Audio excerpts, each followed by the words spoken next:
Instant आंब्याचं लोणचं कसं करायचं तेच आज आपण बघणार आहोत. हाय हॅलो नमस्कार, मी मधुरा सावजी किचन मध्ये तुम्हा सर्वांचं अगदी मनापासून स्वागत. तर हे जे लोणचं आहे हे इन्स्टंट म्हणजे झटपट बनवून तयार होणार आहे. अजिबात त्याला वेळ लागणार नाही. पारंपरिक पद्धतीमध्ये लोणचं बनवायला जास्त वेळ लागतो, पण आज आपण झटकीपट लोणचं बनवून तयार करणार आहोत. अजिबात वेळ लागणार नाही आणि तरी सुद्धा चवीला अप्रतिम असं लागणार आहे. पारंपरिक पद्धतीने लोणचं कसं करायचं त्याची रेसिपी मी आधी ऑलरेडी शेअर केलेली आहे. तुम्ही माझ्या चॅनलवर जाऊन बघू शकता किंवा त्याची लिंक सुद्धा मी या व्हिडिओच्या डिस्क्रिप्शन मध्ये दिलेली आहे. हे आंब्याचं लोणचं पारंपरिक पद्धतीने केलेलं नसलं तरी सुद्धा 1 वर्ष आरामात टिकणार आहे आणि त्यासाठी मी काही टिप्सही तुम्हाला सांगणार आहे. तर त्यासाठी व्हिडिओ शेवटपर्यंत बघा आणि अजूनपर्यंत माझ्या चॅनलला सबस्क्राईब केलं नसेल तर पटकन सबस्क्राईब करा. खाली दिलेल्या बेल आयकॉनवरही क्लिक करा. चला तर मग पटकन रेसिपीला सुरुवात करूया. तर सर्वात आधी आपल्याला लोणच्यासाठी मसाला तयार करायचा आहे. त्यासाठी इथे मी दालचिनीचे 2 तुकडे घेतलेले आहे, 1 चमचा लवंग आणि काळी मिरी घेतलेली आहे आणि 1 टीस्पून आपल्याला इथे लागणार आहे मेथी दाणे आणि त्यानंतर आपल्याला इथे लागणार आहे पाव वाटी धने आणि पाव वाटी जिरे. आता हे सर्व आपल्याला जाडसर मिक्सर मधून वाटून घ्यायचं आहे. आता इथे मी हे जाडसर वाटून घेतलेलं आहे, तुम्ही बघू शकता इथे. आणि सुरुवातीला एवढंच बारीक करायचं, त्यानंतर आपल्याला यात बाकीचं साहित्य टाकायचं आहे. तर आता याच्यामध्ये आपल्याला टाकायचं आहे मोहरी.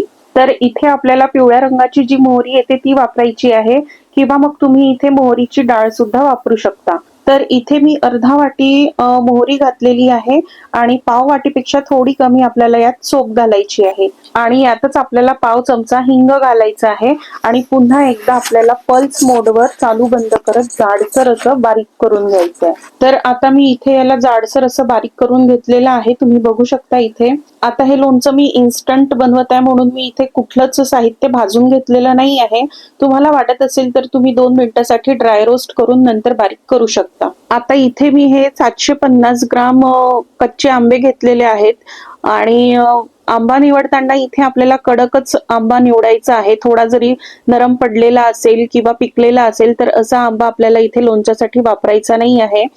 आणि आंबा शक्यतोवर आंबट असायला हवा, गोडसर असेल तर लोणचाची चव चांगली लागणार नाही. आता इथे आंबा आपल्याला कट करून घ्यायचा आहे, तर अशा पद्धतीने आपल्याला आंबे कट करून घ्यायचे आहे. तुम्ही हे आंबे मार्केटमधून सुद्धा कट करून आणू शकता किंवा अशा पद्धतीने तुम्ही घरीच कट केले तरीही काही हरकत नाही आहे. तर आता याला छोट्या पीसेस मध्ये मी कट करणार आहे. तर अशा पद्धतीने मी इथे सर्व आंबे कट करून घेतलेले आहेत, बघू शकता तुम्ही इथे. त्याचबरोबर मी इथे छोट्या आंब्याचा किस करून घेतलेला आहे. थोडासा किस करून सुद्धा मी लोणच्यामध्ये घालणार आहे. हे ऑप्शनल आहे, तुम्हाला नसेल घालायचा तरी काही हरकत नाही, पण किस करून घातला तर लोणच्याच्या मसाल्याला चव खूप अप्रतिम अशी येते. आता या सर्व आंब्याच्या फोडी आपल्याला एका भांड्यामध्ये काढून घ्यायच्या आहे आणि याच्यामध्ये आपल्याला आता सर्व मसाले घालायचे आहे. आज आपण इथे इन्स्टंट लोणचं तयार करणार आहोत, त्याच्यामुळे आपल्याला इथे हळद आणि मीठ लावून रात्रभर ठेवण्याची सुद्धा गरज नाही आहे. आपण इथे डायरेक्टच मसाले घालणार आहोत. तर आता आपल्याला यात घालायचं आहे 1 चमचा हळद, त्यानंतर 3 ते 4 चमचे यात आपल्याला तिखट घालायचं आहे. लोणचे आहे तर मसाले थोडे जास्त प्रमाणातच घालायचे आहे. मीठ सुद्धा आपल्याला यात थोडं जास्तच घालायचं आहे. मीठ प्रिझर्वेटिव्हचं काम करतं, त्यामुळे लोणचं जास्त टिकायला मदत होते. त्यामुळे थोडं जास्त मीठ मी यात घातलेलं आहे, तरी 4-5 चमचे मी मीठ घातलेलं आहे. आता मी यात घातलेले आहे 6 ते 7 लाल सुक्या मिरच्या. या मुरल्यानंतर खूपच चवीला अप्रतिम अशा लागतात. तुम्हाला नसेल घालायच्या तरी काही हरकत नाही, पण चवीला खूप छान लागतात. त्यानंतर हा जो मसाला बारीक करून ठेवलेला आहे हा आपल्याला संपूर्ण मसाला यात घालायचा आहे. आता हे सर्व मसाले यात घातल्यानंतर हे आपल्याला मिक्स करायचं आहे, पण याच्यामध्ये हे मिक्स करायला जमणार नाही म्हणून मी याला मोठ्या पातेल्यामध्ये शिफ्ट करते आहे आणि आता हे आपल्याला एकदम मस्त मिक्स करून घ्यायचं आहे. मिक्स करण्याच्या आधीच आपल्याला यात तेल घालून घ्यायचंय. तर तेल आपल्याला याच्यामध्ये साधारण 300 ते 400 ग्राम इतकं लागणार आहे. तेल मी इथे आधीच गरम करून थंड करून घेतलेलं आहे आणि त्यानंतर घातलेलं आहे. तेल आपल्याला यात थंड करूनच घालायचंय, गरम गरम तेलात घालायचं नाही, नाहीतर या ज्या आंब्याच्या फोडी आहेत त्या नरम पडतील. तुम्ही इथे सरसोचं तेल घालू शकता किंवा तुमच्या आवडीप्रमाणे जे तुम्हाला तेल आवडत असेल ते तुम्ही इथे घालू शकता. आता याची चव वाढवण्यासाठी मी इथे गूळ घातलेला आहे, तर साधारण 3 ते 4 चमचे इतकं गूळ मी यात घातलेलं आहे. गूळ घातल्याने याचा आंबटपणा बॅलन्स होतो आणि मस्त अशी चव या लोणच्याला येते. त्याच्यामुळे गूळ नक्कीच घाला, स्किप नका करू. आता यात सर्व साहित्य घालून झालेलं आहे. आता हे आपल्याला व्यवस्थित मिक्स करायचं आहे आणि याला रात्रभरासाठी किंवा 1 दिवस आपल्याला हे असंच झाकून ठेवून द्यायचं आहे. आता यावर तेल दिसणार नाही, पण दुसऱ्या दिवशी जेव्हा तुम्ही बघाल तेव्हा यावर भरपूर तेल आलेलं असेल. आता तुम्ही इथे बघू शकता, मी याला 1 दिवस असंच झाकून ठेवलेलं होतं आणि तुम्ही आता दुसऱ्या दिवशी हे बघू शकता, मस्त असं तेल वर आलेलं आहे. याला रंग सुद्धा खूप छान आलेला आहे आणि खूप मस्त असं दिसत आहे. अगदी टेम्पटिंग दिसत आहे. बघताच खावंसं वाटेल इतकं सुंदर दिसत आहे.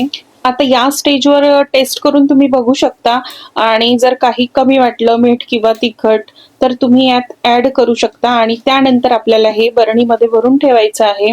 2-3 दिवसानंतर हे छान मुरतं, त्यानंतर तुम्ही हे खाऊ शकता. आता माझ्याकडे हे क्रॉकरीचं एअरटाईट कंटेनर आहे, तर सध्या मी याला याच्यामध्ये स्टोअर करून ठेवणार आहे. हे लोणचं फ्रीज शिवाय 1 ते 2 महिना आरामात टिकतं, पण त्याला आपल्याला रोज चेक करावं लागतं.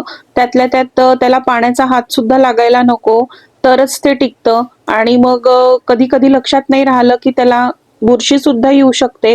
मग करायचं काय, तर कुठल्याही प्रकारची झंझट न ठेवता याला फ्रीज मध्ये स्टोअर करून ठेवायचं.